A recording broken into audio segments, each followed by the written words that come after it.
Well, only 4 teams have played in the Pac-12 championship game in its young 3-year history. Oregon, Stanford twice, UCLA twice, and Arizona State. And punch that UCLA thing, huh? Just a little bit. Put that one up first.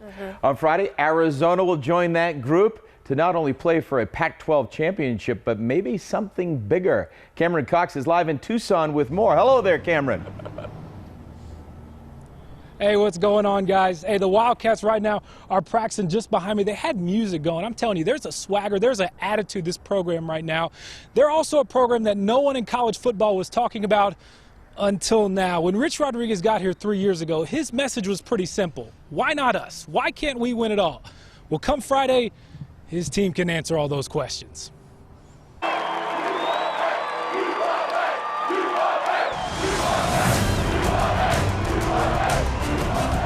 You know, I didn't imagine myself being here and imagine our team being here, so it's just a great story, and you know, we're just excited to play another game. Great story is an understatement. The Wildcats are on the verge of shocking a nation. The Pac-12 South champs are 1 win away from their first Pac-12 title and possibly an outside chance of making the college football playoff. That's right.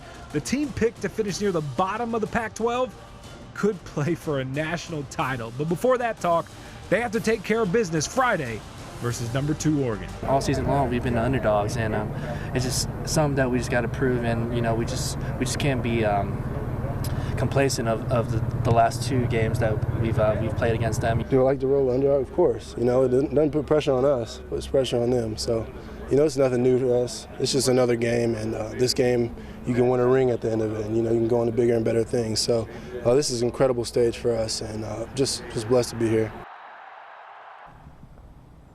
They deserve to be here, that's for sure. Hey, some news this afternoon. Head coach Rich Rodriguez won the Pac-12 Coach of the Year, and stud linebacker Scooby Wright won the Pac-12 Defensive Player of the Year. More honors for a program that, frankly, no one thought would be in this situation. You'll hear from both those guys coming up at 5 and 6. Live in Tucson, Cameron Cox, AZ Central Sports. Good stuff, Cameron. Thank you.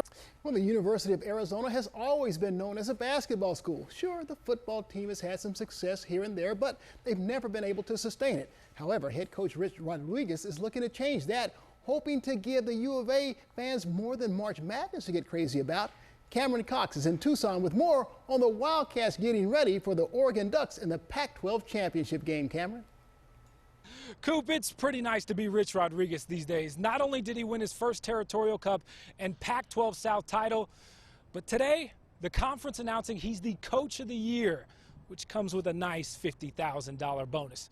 But the real bonus could come on Friday. It's a rematch from early October where Arizona handed the Oregon Ducks their only loss of the year.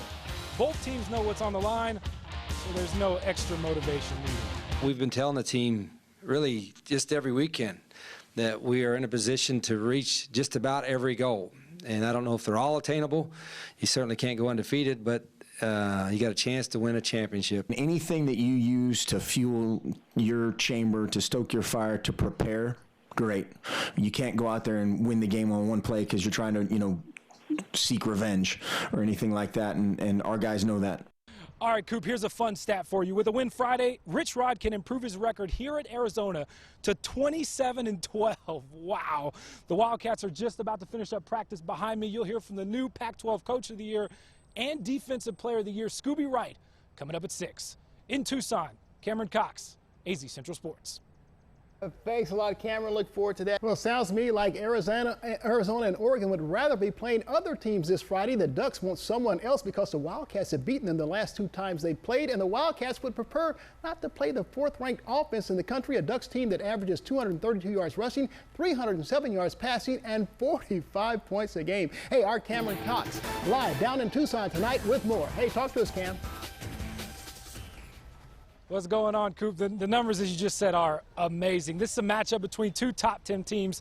We all know what the Ducks bring to the table. Speed, a Heisman Trophy candidate, and more speed. But hey, Arizona has some weapons too as well. Of course, the Wildcats just finished up practice just moments ago. Their biggest weapon, though, Friday is this guy right here, Scooby Wright, the Pac-12 Defensive Player of the Year.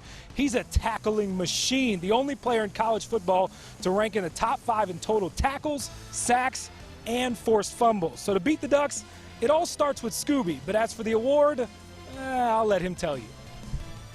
It feels great. I mean, hasn't really even hit me yet. I mean, I'm focused on Friday, and probably won't hit me till Saturday morning until I wake up and really let it sink in. I think he's had a great year, and he's got a lot of numbers which help, and he's had help around him too, but he's had as good a year as any linebacker I've ever had. Those 2 awards today show progress in that? I mean, yeah, they do, but I think a Pac-12 championship would show more.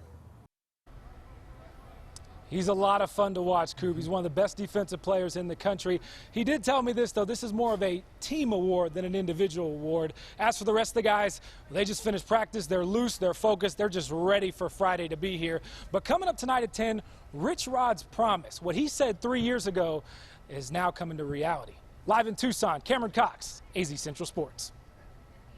All right, thanks a lot, Cam. Good job down there. We look forward to your report at 10. Meantime, the 7th-ranked Arizona Wildcats football team continues preparations for its conference championship showdown against the 2nd-ranked Oregon Ducks. And though no one outside of the Wildcats football team saw this coming, Cameron Cox, who spent the day in Tucson with the Wildcats, tells us this was all part of Rich Rod's master plan. It was a question, but really a promise. Arizona head coach Rich Rodriguez's first words on the job 3 years ago. So why not Arizona? Right? Why not us? Well, come Friday, his vision could become a reality. Yeah, actually, somebody reminded me that the other day. I'd kind of forgot I had said that, but it is true. Why not us? But we got a little work to do, and when we get there, it's going to be a whole lot of fun. Let the good times roll. 10 wins and a South Division title earns Rich Rod the Pac-12 Coach of the Year, an award his players tell me is long overdue.